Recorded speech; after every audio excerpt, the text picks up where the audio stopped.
Ya, ya, ya, ya. Okey, kalau macam tu cikgu start sekarang. Okey. Okay, so kita sambung bab seterusnya. Itu kita dah belajar dah tentang kehidupan liar dan kepentingan kehidupan liar. Okay, sekarang ni kita belajar salah satu bab yang penting dalam ni, iaitu kegiatan manusia yang mengancam kehidupan liar di Malaysia. Sebelum ni kita dah tahu dah, kehidupan liar di Malaysia ni terancam, hampir pupus, banyak yang dah mati. Sebab apa yang itu kita cakap? Kemusnahan habitat, betul. Jadi hari ni kita akan tengok apakah sebab-sebab dia. Apakah kegiatan manusia yang manusia buat yang menyebabkan haiwan hidupan liar di Malaysia ni diancam kepupusan. Okey. Yang pertama, kita tengok yang pertama. Yang pertama, aktiviti pembalakan.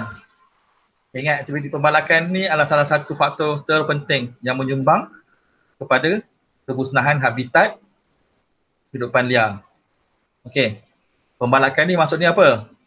Dia dah masuk dalam hutan, dia potong pokok-pokok ni semua.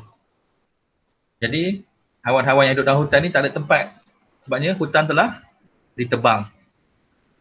Tapi biasanya, kadang-kadang ada hutan, bila dia dah tebang pokok, dia akan tanam balik pokok. Jadi, dalam masa beberapa tahun, dia akan jadi hutan balik.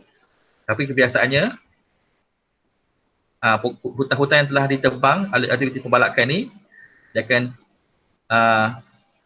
tanam, buat apa, aktiviti penanaman pula, aktiviti pertanian. Nanti kita akan tengok. Okay, yang pertama, macam mana pembalakan ni menyebabkan ancaman, mengancam kehidupan liar.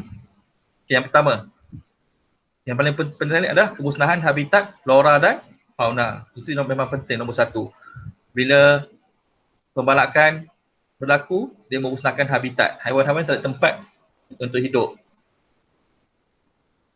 Yang kedua, permukaan tanah terdedah kepada ejen-ejen hakisan. Ejen-ejen hakisan ni biasanya angin dan air lah, air hujan. Sebabkan pokok dah tak ada, akar pokok dah mati, jadi tak ada apa untuk mencengkam tanah tu. Jadi air hujan tu ataupun untuk menghalang air hujan yang turun daripada terus sampai ke muka bumi. Kalau ada pokok, air hujan tu akan kena pokok dulu sebelum dia turun ke bumi. Tapi bila dah berlaku proses pembalakan, aktiviti pembalakan, jadi air hujan tu kalau hujan lebat dia turun terus kena ke tanah, tanah tu dia akan hakis tanah tu sikit-sikit. Yang akan menyebabkan tanah runtuh contohnya, banjir kilat. Okey, seterusnya, kurangnya proses sejat peluhan. Jadi bila pokok dah tak ada, bermakna kurang proses sejat peluhan ni.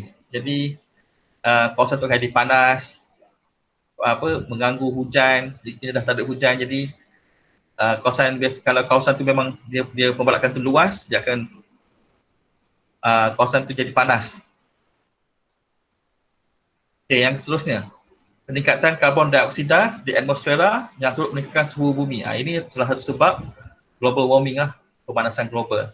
Sebabnya pokok, kan kamu belajar dalam sains, salah satu pokok buat dia menukarkan karbon dioksida di atmosfera kepada glukos kan, melalui proses fotosintesis. Jadi bila pokok ada, kandungan karbon dioksida makin banyaklah. Sebab apa kita bakar bahan api kan, kereta, kilang semua bakar, membebaskan gas karbon dioksida, tapi pokok tak ada untuk sedut balik.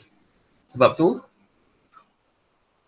semakin tahun suhu bumi semakin tinggi. Sebab karbon dioksida ni banyak terkumpul di atmosfera, dia memerangkap haba. Okay, seterusnya, tanah menjadi tandus. Bila pembalakan ni ditebang pokok tu, dibiarkan je macam tu, tanah ni akan jadi tandus. Tak ada pokok yang boleh hidup, ataupun susah untuk pokok hidup. Dia akan ambil makan masa yang panjang untuk jadi hutan balik. Dan tengok tempat juga. Kalau tempat tu biasanya ada pokok-pokok ataupun berdekatan dengan kawasan hutan yang lain, dia mungkin senang sikit lah untuk hidup balik pokok ni sebab benih tu datang. Tapi kalau tak, memang tanah akan menjadi tandus. Dah tak boleh guna dah tanah tu. Kamu kena datang dan tanam balik pokok tu sendiri, baru pokok boleh hidup. Okay, seterusnya, kehidupan liar diancam kepupusan. Sebab dah tak ada habitat dah. Dia pergi baik kepada nombor satu tadi, kemusnahan habitat flora dan fauna. Sebabnya bila dah tak ada tempat untuk dia cari makanan, untuk dia tinggal, jadi dia kena lari. Bila dia lari, tempat yang baru mungkin tak sesuai, tak ada makanan dia. Ataupun buah-buah yang dia biasa makan dah tak ada, pokok yang dia biasa makan dah tak ada. Lagi satu adalah sebabkan hutan ni banyak dah yang dah ditebang. Bila dia lari daripada hutan, dia akan keluar masuk kepada kawasan manusia tinggal. Bila dia masuk tinggal ni, dia membahayakan kepada haiwan tu. Haiwan tu mungkin ditangkap, dibunuh, sebab manusia takut kan. Jadi diancam kepunahan. Sebabnya kepunahan habitat flora dan fauna. Okey, seterusnya kejadian banjir di kawasan tanah rendah. Okey, sebab apa jadi banjir? Dia tie dengan hakisan tanah ni. Bila pokok tak ada, hutan tak ada, kawasan tadahan air terjejas. Jadi air tu dia mengalir cepat. Daripada hujan tu pergi ke tanah, dibawa lumpur-lumpur masuk dalam sungai. Sungai pun jadi cetek. Jadi lama-lama kawasan tanah rendah, contoh di kawasan kuala sungai akan jadi banjir. Kalau hujan lebat, lama-lama cepat je dia nak banjir. Okay, yang last sekali pencemaran sumber air. Okay, pencemaran sumber air ni pun sama macam tadi. Sebabkan hutan ni berfungsi sebagai kawasan tadahan air. Jadi bila kawasan tadahan air tak ada, kurang, sumber air akan berkurang. Dan air yang di tadah tu pun akan kotor, penuh dengan lumpur. Sebab dah tak ada penapis. Hutan ni dia diserap air, dia berfungsi sebagai penapis. Dia tapis air tu dan dia akan alihkan air yang bersih pergi ke sungai semua. So, kalau pembalakan berlaku berleluasa, akan menyebabkan pencemaran sumber air. Okey, boleh. Itu yang pertama, pembalakan. Kalau kamu nak ingat antara sebab yang penting banyak kan kegiatan dia, sebab apa yang berlaku, kamu ingat kemusnahan habitat flora fauna ni je. Dan kehidupan liar diancam kepunahan. Untuk semua benda, biasanya semua benda memang kemusnahan habitat flora dan fauna lah. Okay, kita tengok yang kedua, pengkuarian. Okay, ingat, pengkuarian ni apa? Aktiviti letupan bongkah batu di kawasan kuari. Maksudnya ada bukit-bukit. Contohnya kalau dekat Ipoh tu, kalau kamu lalu highway tu, kamu akan nampak kuari kat situ banyak. Kuari ni sebab dia nak ambil batu ni untuk buat apa? Pembinaan, dia nak buat rumah, nak buat pasir, nak buat simen, dia akan kuarikan batu-batu ni. Ataupun ada yang buat batu marmar tu untuk dijual. Itu aktiviti pengkuarian. Ataupun dia nak cari ada bahan mineral dalam batu ni, jadi dia akan letupkan bongkah-bongkah ni dan dia akan ambil bahan mineral yang ada. Itu pengkuarian. Okay, sama macam tadi juga saya cakap. Apa akibat dia? Kemusnahan habitat hidupan liar. Biasanya kawasan bukit ni kan ada haiwan yang hidup. Jadi untuk buat pengkuarian ni, dia akan tebang dulu pokok-pokok semua, dia akan dedahkan lereng-lereng bukit ni, dia pun akan letupkan ataupun dia pakai mesin ni, excavator, akan korek-korek. Yang kedua, bunyi bising di kawasan kuari dan sekitar mengganggu ketenteraman hidupan liar. Sebabnya kuari ni kan bising, dia guna mesin untuk pecahkan batu tu, dia guna bom, letupan, dynamite, masukkan dalam batu ni, dia letupkan. Daripada besar jadi kecil, jadi senang untuk dia korek. Jadi mengganggu ketenteraman hidupan liar. Jadi hidupan liar tak akan duduk dekat kawasan sekitar ni, jadi dia akan lari. Okey. Terusnya, pencemaran udara melalui habuk dan debu kering yang terampai di udara. Kawasan-kawasan kuari ni, dia akan menyebabkan kawasan sekitar dia tercemar dengan habuk dan debu. Kalau manusia kalau duduk sini lama-lama, mungkin akan mengakibatkan masalah pernafasan, masalah kesihatan. Sama juga haiwan pun, kalau duduk sini lama-lama akan menyebabkan masalah pernafasan. Jadi dia kena lari, dia tak boleh duduk sini. Seterusnya, pencemaran air melalui air larian permukaan yang membawa debu dan kotoran ke sungai. Jadi kalau kawasan ni kan dia dah terdedah, dah tak ada pokok semua. Jadi kalau hujan dia akan kutip batu-batu kecil-kecil, debu-debu ni, dia akan mengalirkan pergi ke sungai. Dia akan mencemarkan sungai. Dan sama juga, dia akan menyebabkan berlaku banjir. Sebabnya bila dia bawa debu dan kotoran ni, sungai akan menjadi makin cetek. Lama-lama kalau hujan lebat, air pun naik cepat dan menyebabkan banjir. Last sekali hidupan liar terpaksa mencari habitat baru yang lebih selamat. Jadi haiwan liar ni dia dipaksa lari keluar daripada kawasan yang dia duduk asal ni, tempat kuari ni, kena pergi tempat lain. Boleh 2. Pembalakan pengkuarian. Ingat, pembalakan potong pokok, pengkuarian, letupan bongkar batu untuk ambil batu ni semua. Terusnya pembinaan empangan. Kita tengok pembinaan empangan. Tengok dalam gambar ni. Empangan ni biasanya dia bina di kawasan tanah tinggi lah. Kawasan yang mana kita boleh tahan aliran air sungai tu, dan dia akan jadi macam ni, macam tasik, kolam besar ni. Dan ingat, empangan ada macam-macam, biasanya ada 2 jenis empangan lah. Yang pertama empangan hidroelektrik, yang mana empangan tu dia untuk jana kuasa elektrik. Kat Malaysia yang popular empangan Kenyir dan empangan Bakun. Empangan Bakun tengah buat lagi. Siap-siap lagi. Sebab apa? Sebabnya air tu bila dilepaskan dia akan menggerakkan turbin dan untuk menghasilkan tenaga elektrik. Sebabkan kita negara Malaysia kaya dengan sumber air hujan semua, jadi sesuai untuk buat empangan ni. Ataupun satu lagi empangan yang biasa, dibuat empangan kecil je untuk air. Jadi jadi kawasan tadahan air untuk bekalkan air kepada kawasan-kawasan perumahan, kawasan-kawasan perindustrian. Jadi pembinaan empangan ni apa akibat dia? Sama, yang pertama kemusnahan hutan yang besar. Sebab apa dia musnahkan hutan? Sebab bila dia tahan air ni, air di belakang empangan ni akan makin lama makin naik dan dia akan mentenggelamkan sebahagian besar kawasan hutan. Jadi kalau kamu tengok dalam gambar ni, sebelum air ni bertakun dulu ada hutan kat tempat ni. Contoh kalau kamu pergi Tasik Kenyir, kamu boleh nampak pokok-pokok yang tinggi tu dia terkeluar daripada tengah tasik tu. Sebab dulu kawasan tu kawasan hutan. Yang kedua, habitat hidupan liar musnah. Samalah, bila dah air ni makin naik, haiwan pun terpaksa lari lah, dia lari. Jadi kawasan hidupan dia musnah, habitat dia musnah. Dulu tanah, sekarang dia jadi air.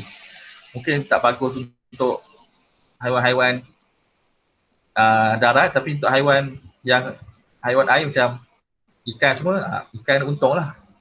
Jadi makin banyak air untuk dia hidup. Jadi kawasan-kawasan ni biasanya jadi kawasan untuk pelancongan untuk pergi memancing ataupun tempat untuk dia pelihara ikan, buat aktiviti perikanan. Seterusnya, keseimbangan ekosistem dan rantai makanan terjejas. Macam mana? Sebabnya dulu ekosistem dia berbeza. Dulu kawasan hutan, air sikit je lah. Sekarang dah terbalik. Kawasan ni jadi air. Jadi kalau dulu tempat ni kaya dengan pokok-pokok yang menghasilkan makanan kepada haiwan, sekarang dah tak ada dah. Haiwan ni boleh masuk dalam air untuk cari makanan. Jadi menyebabkan rantai makanan terjejas. Boleh pembinaan empangan. Pembinaan empangan dia ada 2 jenis. Biasanya kalau empangan untuk buat hidroelektrik dia lagi besar, dia akan lagi banyak kawasan yang digenggami air. Kalau empangan untuk tadahan air, biasanya kawasan tu kecil je, tak besar. Boleh semua faham ke? Ada soalan nak tanya ke? Raif, Raif?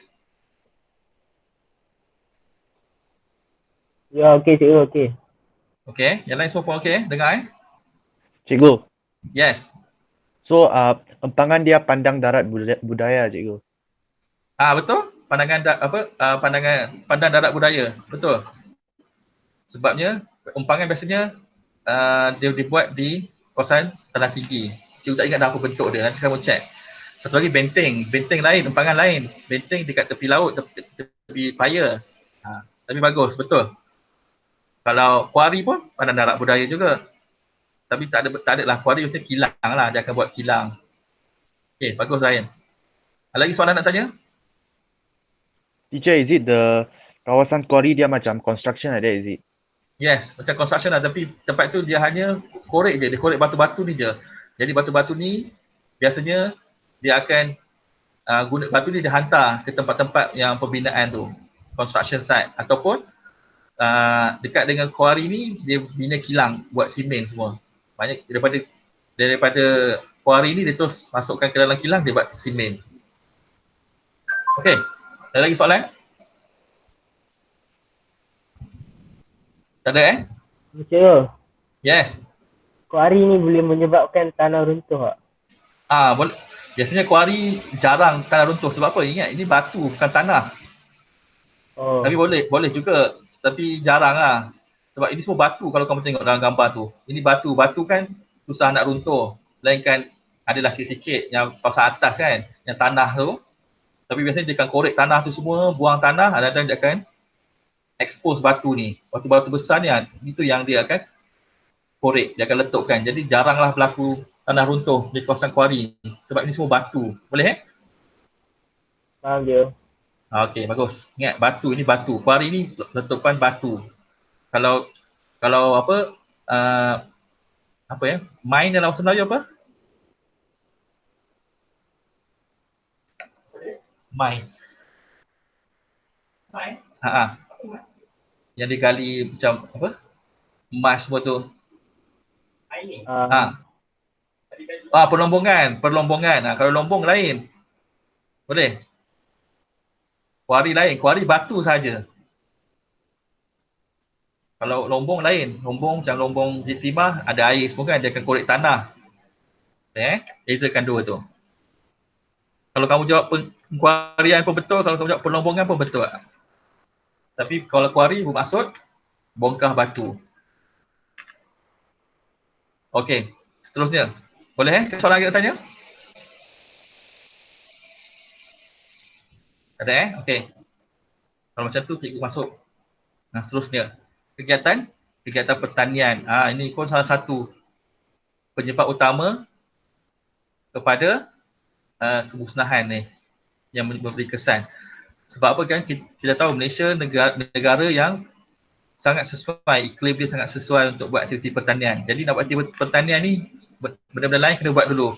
Kita kena buat pembalakan dulu sebab kita nak tebang hutan untuk tanam pokok. Jadi dia dua kali ganda dia punya kemusnahan tu. Kita tengok kawasan hutan yang diteroka dan digantikan dengan tanaman seperti getah dan kelapa sawit menyebabkan apa? Ingat, pertanian ni kat Malaysia, getah dan kelapa sawit yang utama. Kawasan hutan ni diteroka, dimusnahkan, ditebang, lepas tu dikliarkan semua pokok-pokok tu, dibakar, lepas tu dia pun tanam getah, tanam kelapa sawit. Sebab dua tanaman ni dia punya hasil dia kita boleh jual. Getah popular untuk buat sarung tangan untuk COVID ni. Kelapa sawit untuk buat minyak makan, minyak kelapa sawit. Kita jual.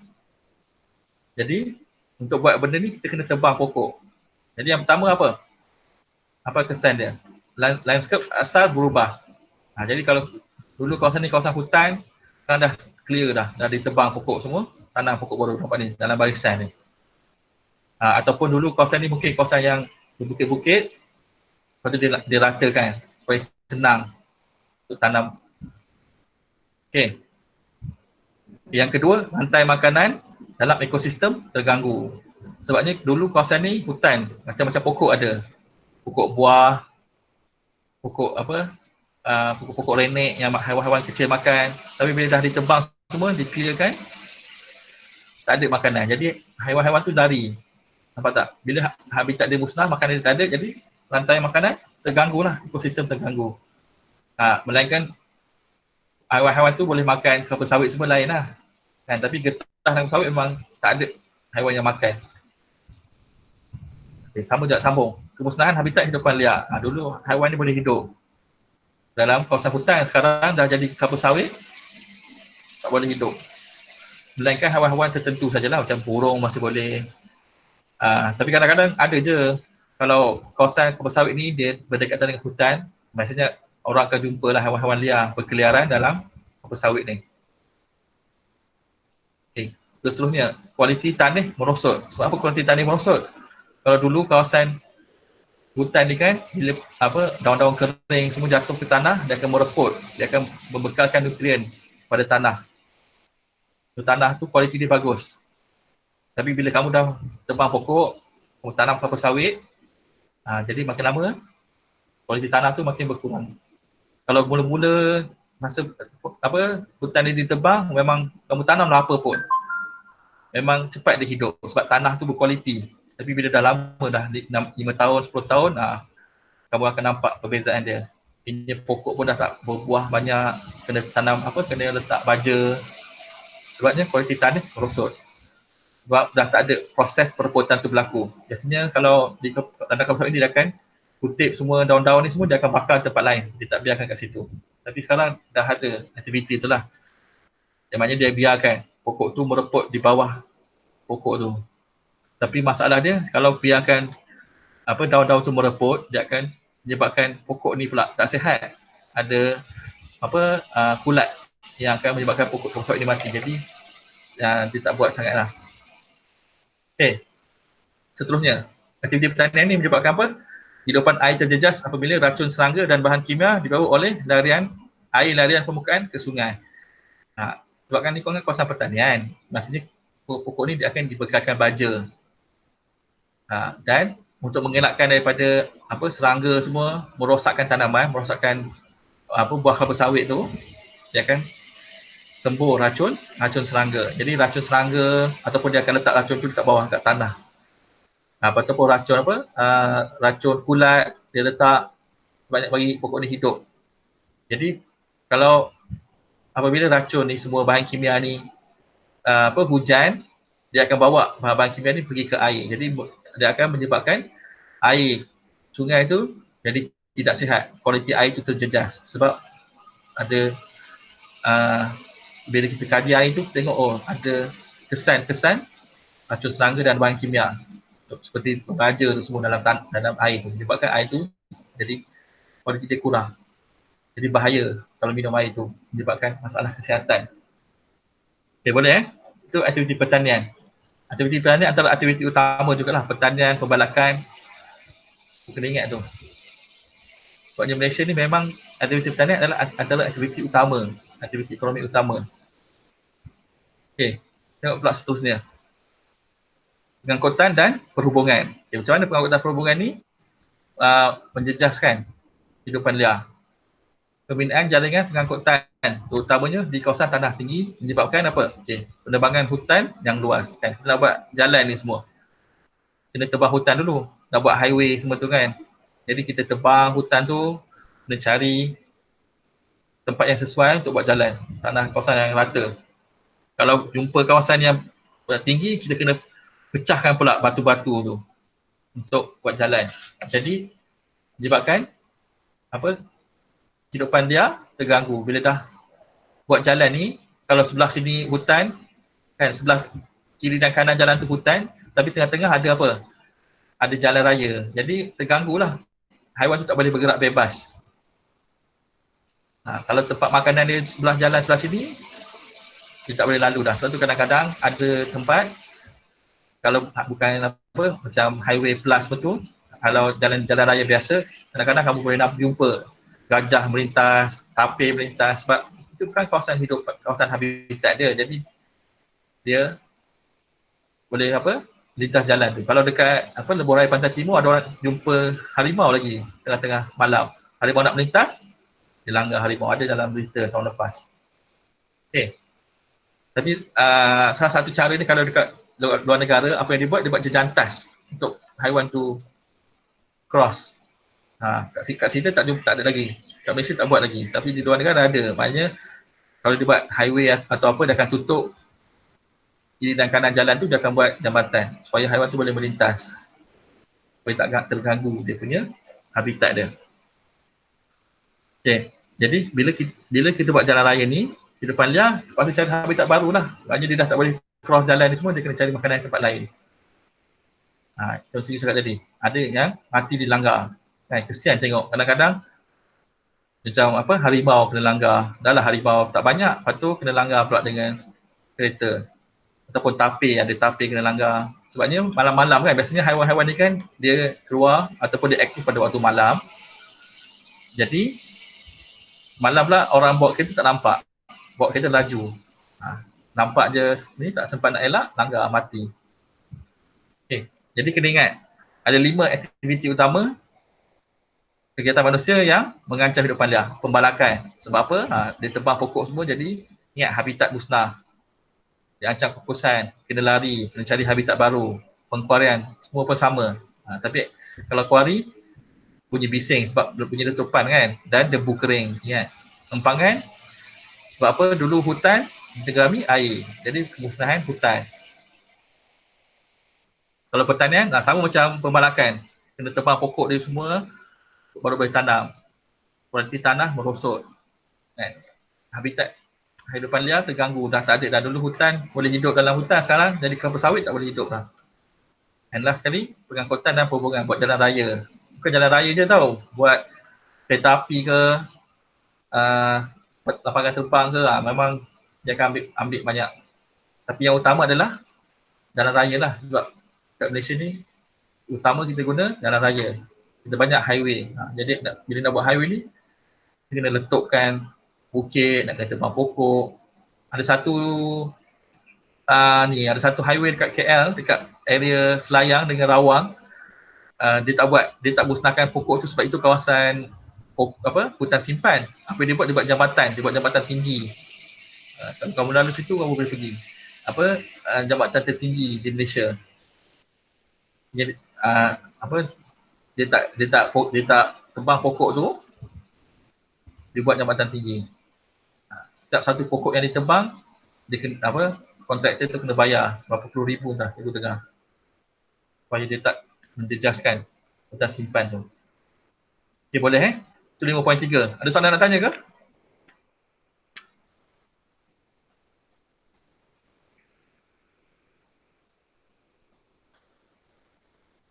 Tiben, ada soalan nak tanya Tiben?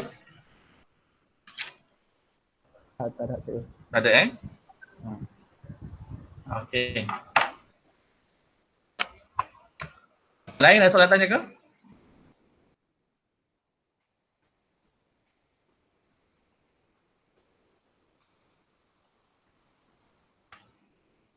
Cikgu, Ya. apa nama dia? Hutan simpan kan?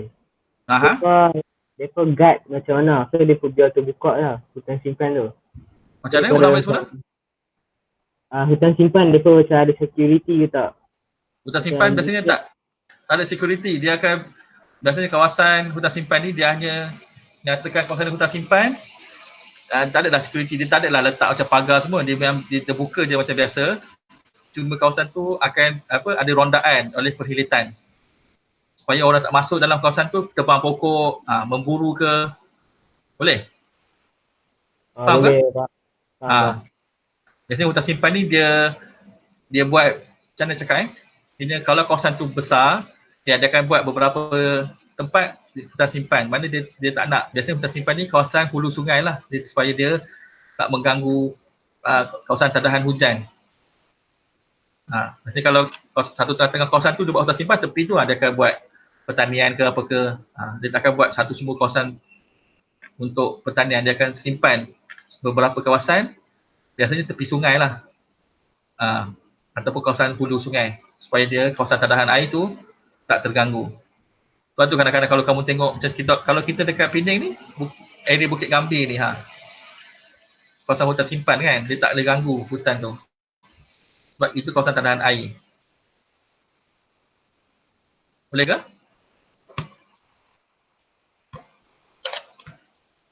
Boleh. Boleh Okey. Boleh. Sambung lagi. Seterusnya. Nampak ke yang cikgu cikgu ni? Okey. Nampak. 5.4. Nampak. Tengok pula. Apa usaha-usaha yang dijalankan? Usaha-usaha yang dijalankan untuk memelihara dan memulihara. Ingat, memelihara dan memulihara. Memelihara ni maksudnya ada tak ada? Ada kat bawah, nanti kita tengok. Memelihara ni maksudnya mengekalkan keadaan asal sumber alam semula jadi daripada musnah. Jadi memelihara maksudnya benda tu dah ada dekat situ. Jadi jaga je supaya tak rosak, tak musnah. Itu maksud pemeliharaan.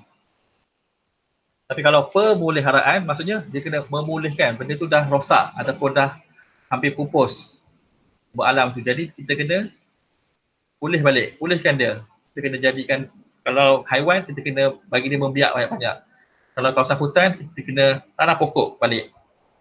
Atau kawasan tu dah tandus kan, kita tanam balik pokok tu. Itu maksud pemeliharaan. Okay, satu lagi taman laut. Apa tu taman laut? Kawasan macam taman negara lah tapi dalam laut. Kawasan perlindungan bagi ekosistem marin, terutamanya terumbu karang, flora serta fauna. Okay, taman laut ni maksudnya dekat kawasan pulau-pulau lah. Di mana kawasan tu bila diisytiharkan sebagai taman laut, tak boleh tangkap ikan, tak boleh buat aktiviti komersial. Nelayan semua tak boleh masuk kawasan tu. Hanya boleh jadikan kawasan pelancongan ataupun pelancongan sahaja. Okey, itu yang pertama. Pemeliharaan dan pemeliharaan hidup liar penting untuk mengelakkan kepupusan. Sebabnya kita tak nak haiwan ni pupus dah. Dahlah kita tebang pokok dia, lepas tu kita biarkan je dia mati. Okay, jadi antara usaha adalah undang-undang, melalui proses undang-undang. Lepas tu kita buat kempen, mewujudkan pusat konservasi dan taman negara, menjalankan penyelidikan, research and development. Lepas tu kita buat penilaian impak alam sekitar atau environmental impact assessment. Okay. Memberi pendidikan dan mewartakan hutan simpan. Jadi kita akan tengok. Yang pertama, undang-undang. Okay, antara undang-undang yang negara kita buat adalah Akta Kualiti Alam Sekitar 1974. Apa aktiviti, apa akta ni buat? Mewartakan kawasan yang kaya dengan sumber sebagai kawasan pemeliharaan seperti taman negara dan taman laut.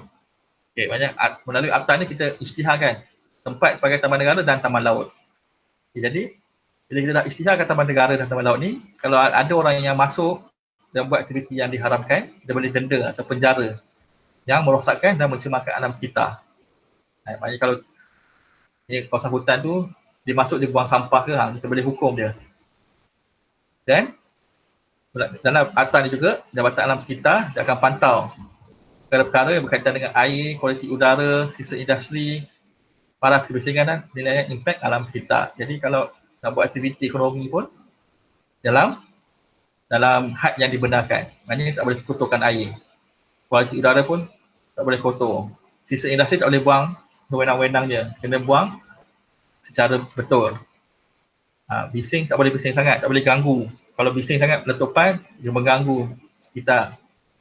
Dan penilaian impak alam sekitar. Maksudnya penilaian impak alam sekitar ni sebelum buat sesuatu aktiviti, projek, dia kena nilai dulu apakah impak dia kepada alam sekitar. Kalau terlalu teruk, tak boleh diteruskan. Kita tahu apakah kesan dia supaya kita boleh elakkan daripada kemusnahan yang besar. Okay, yang kedua, Akta Perhutanan, Akta Perhutanan Negara. Peruntukan akta ni adalah pentadbiran, pengurusan, pemulihan hutan dan pembangunan hutan di Malaysia. Jadi mengenai akta ni kita boleh uruskan hutan-hutan dan memelihara dia supaya hutan ni kekal. Dan melalui akta ni juga kita boleh wujudkan hutan simpan kekal. Hutan simpan kekal ni maksudnya sampai bila-bila pun tak boleh ditebang. Sebab tu ada tahun lepas wujud ada satu berita dia nak tukar hutan simpan kekal di Selangor jadi hutan biasa sebab dia nak tebang. Jadi kalau nak tukar hutan simpan kepada hutan simpan kekal senang guna akta ni, tapi bila nak tukar balik kepada hutan biasa yang mana boleh tebang, dia akan susah, proses dia susah. Dia kena buat dulu ni penilaian impak alam sekitar semua. Okey, lepas tu akta hutanan juga bila kita dah kekalkan satu tempat tu sebagai hutan simpan, jadi dilarang mengambil hasil hutan daripada kawasan hutan simpan kekal. Jadi kita tak boleh. Kalau hutan tu hutan simpan kekal, Dia tak boleh masuk dan kutip pokok ke apa-apa dalam tu. Kita kena biarkan je hutan tu macam biasa. Tak boleh pergi ambil hasil hutan. Sebabnya kita tak nak merosakkan ekosistem. Okay, last. Akta dia adalah Akta Pemeliharaan Hidupan Liar 2010. Baru lagi. Tak sampai 10 tahun kan. Okay, jadi melalui akta ni, jadi kalau kita nak pergi memburu haiwan-haiwan tertentu, kena ada lesen. Tak boleh pergi, nak pergi mancing ke, nak pergi buat apa ke, kena ada lesen. Kalau dia tangkap, dia boleh denda dan penjara. Okay, dan juga pengisytiharan Rizab Hidupan Liar dan Kawasan Perlindungan Hidupan Liar. Jadi melalui akta ni, beberapa tempat telah diisytiharkan sebagai Rizab Hidupan Liar. Hutan ke apa ke, di bawah akta ni. Okay, boleh. Itu proses undang-undang. Jadi undang-undang ni tak ada ni sangatlah. Kalau hutan negara, kamu kena ingatlah hutan simpan kekal. Kualiti alam sekitar, ni memantau ni, pemantauan kualiti air semua ni. Dan pemeliharaan hidupan liar, pengisytiharan dan juga permohonan lesen ni untuk memburu. Itu je yang kamu kena ingat. Okey, seterusnya. Kita buat apa? Antara benda yang dibuat adalah kempen kesedaran. Kempen. Yang pertama dia buat apa ni? Apa guna kempen ni? Bertujuan memberi penerangan dan pemahaman tentang suatu isu.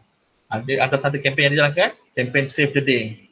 Kempen ni di bawah pengelolaan WWF. WWF ni World Wildlife Fund. Yang ada gambar panda tu, itulah WWF. Maksudnya dia badan untuk memelihara hidupan. Contoh dia, menyelamatkan penyu dan harimau di Malaysia. Serta memberi kesedaran kepada masyarakat tentang keputusan haiwan-haiwan tersebut. Sebabnya harimau kat Malaysia dulu banyak, sekarang dah makin kurang sebab pemburu haram semua. Penyu pun sama, tapi penyu, sebabkan penyu ni senang kan, kita tunggu dia masa dia nak bertelur tu. Jadi kempen ni telah berjaya macam menyebabkan penyu ni boleh kita selamatkan dia daripada pupus. Tapi harimau susah sebab harimau hidup dalam hutan, jarang jumpa. Okay. Tak lama lagi ni kempen We Hak Tapir 2018 ni contoh. Start pada 2018, kempen usaha sambutan Hari Tapir Sedunia. Disambut pada 27 April, minggu depan, 27 April. Dan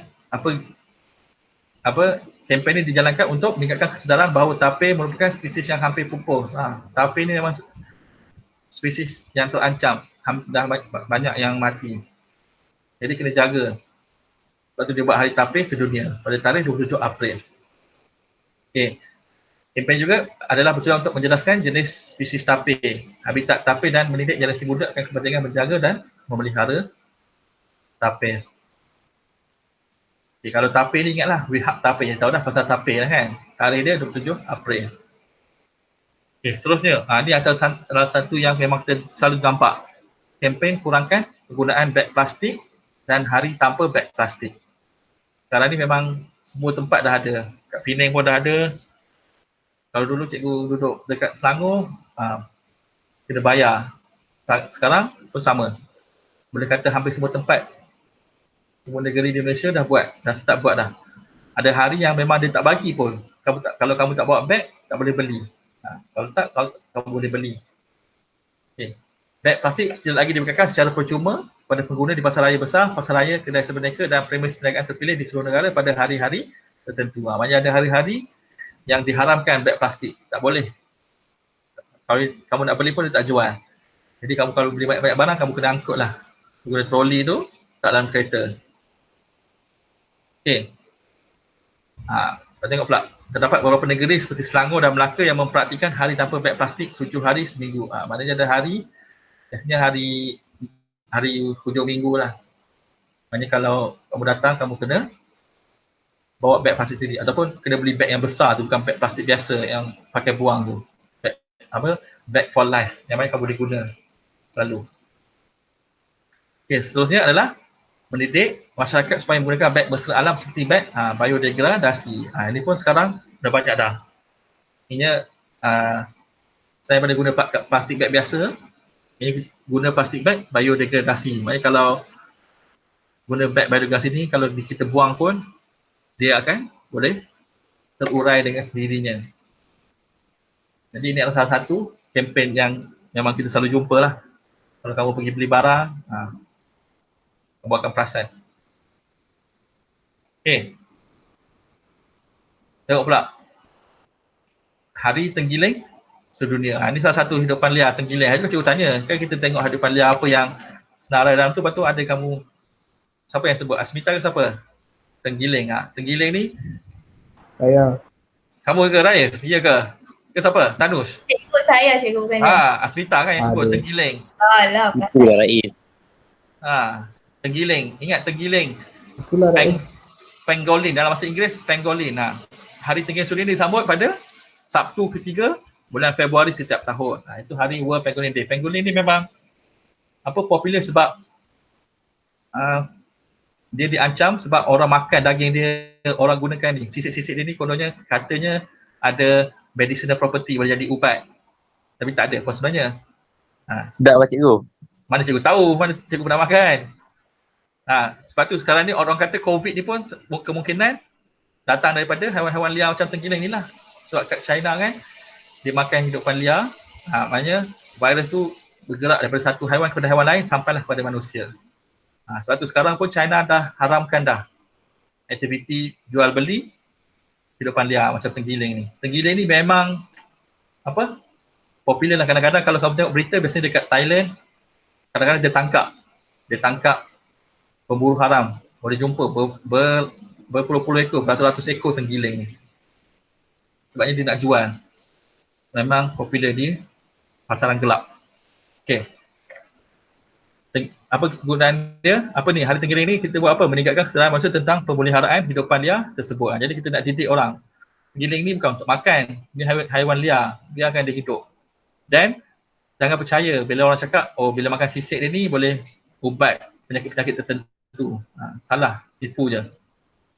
Menghentikan kegiatan perdagangan haram tenggiling. Tenggiling ni memang selalulah ada contoh ada pemburu dia masuk hutan kat Malaysia, dia cari tenggiling ni, dia bawa balik. Contoh dia bawa pergi ke Thailand ke mana. Memang kadang-kadang kantoi lah ditangkap. Okay, tengok. Menurut WWF, populasi tenggiling di Asia telah merosot sebanyak 80% dalam tempoh 2007 hingga 2017. Dah banyak dah. Sebabnya aktiviti ni lah, aktiviti perdagangan haram tenggiling ni menyebabkan populasi dia makin kurang. Susah nak jumpa. Sebab tenggiling kan hidup dalam hutan dan dia taklah terjejas sangat sebabnya dia makan apa? Dia makan semut seperti itu kan, serangga. Tapi yang utama yang menyebabkan dia pupus adalah kegiatan haram ni. Kegiatan perdagangan haram dia. Orang kutip, orang tangkap dia. Okey. Tengok pula yang last sekali. Keputusan Konvensyen tentang Perdagangan Antarabangsa ke atas spesies fauna dan flora liar terancam atau Convention on International Trade in Endangered Species of Wild Fauna and Flora (CITES) telah meneruskan pengharaman penuh perdagangan tenggiling. Jadi tenggiling memang tak boleh dijual beli dah. Jadi kalau kita kat Malaysia nak jual tenggiling ataupun ada tenggiling sisik ni, tak boleh. Apa-apa saja pasal tenggiling dah tak boleh dijual dah. Beberapa negara-negara tertentu je macam China je yang still, dia buat still. Maknanya kalau dalam negara dia boleh jual beli tenggiling. Malaysia memang tak boleh. Sebab tu black market kan. Pasaran haram tenggiling ni mahal. Okay.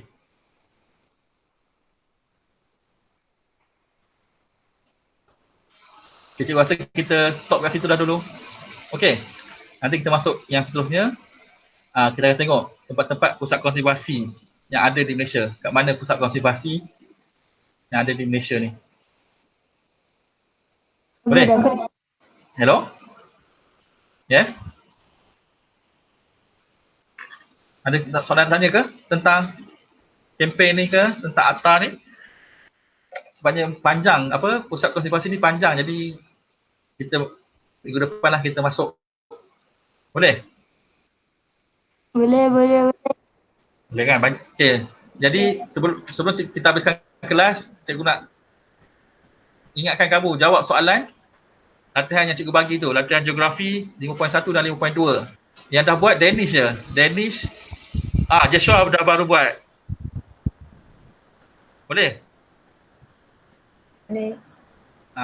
Buat. Kalau kamu nak buat dua kali, lebih pada sekali pun boleh, tak ada masalah. Kamu isi je. Boleh tengok buku teks. Okey. Okey. Okey, boleh? Boleh. Boleh. Boleh. Okay, nanti kita akan bincang. Cikgu akan, dia semua dah buat, kita akan bincang. Gajah pygmy. Elang merah. Ingat, orang hutan. Semua dalam buku teks. Jawapan semua dalam buku teks. Cuba buat tanpa buku teks dulu. Sebelum kamu tengok buku teks. Cuba baca, cuba tengok dulu soalan tu. Cuba jawab mana yang kamu boleh jawab sendiri. Okay, ada lagi soalan nak tanya ke? Tak ada. Tak ada Tak ada. Jadi cikgu ingatkan balik. Nanti cikgu akan bagi latihan untuk 5.3 pula. Saya, cikgu. Tak Saya. gitu. Kamu bukan je buat apa pun. Kamu free kamu buat satu-satu. Sekolah Banyak pun. Kamu boleh tengok buku kan? Buku saya hilang, cikgu. Tipu je tu. Buku ni hilang lah. Ringgit kat sekolah, cikgu. Ringgit kat sekolah. Dekat sekolah, pinjam nanti dengan kawan kamu kan? Dalam nota tu kan ada yang nota modul. Buku teks digital. Buku teks digital ada, betul. Ada gambar tu, tak keluar balik buku. Nanti cikgu bagi link buku teks digital ni. Kalau siapa yang tak ada tinggal buku kat sekolah. Okey. Boleh ada lagi soalan lain? Nak tanya? Tak ada. Tak ada Syafrin? Tak ada. Okay, kalau macam tu kita habiskan kelas kat sini. Jangan lupa buat latihan tu. Nanti kalau tak siap, cikgu bagi tahu parents kamu. Okay, bye. Okay, bye-bye. Okay, kelas, terima kasih semua. Okey, bye. Okay, bagus. Okay, selamat berpuasa.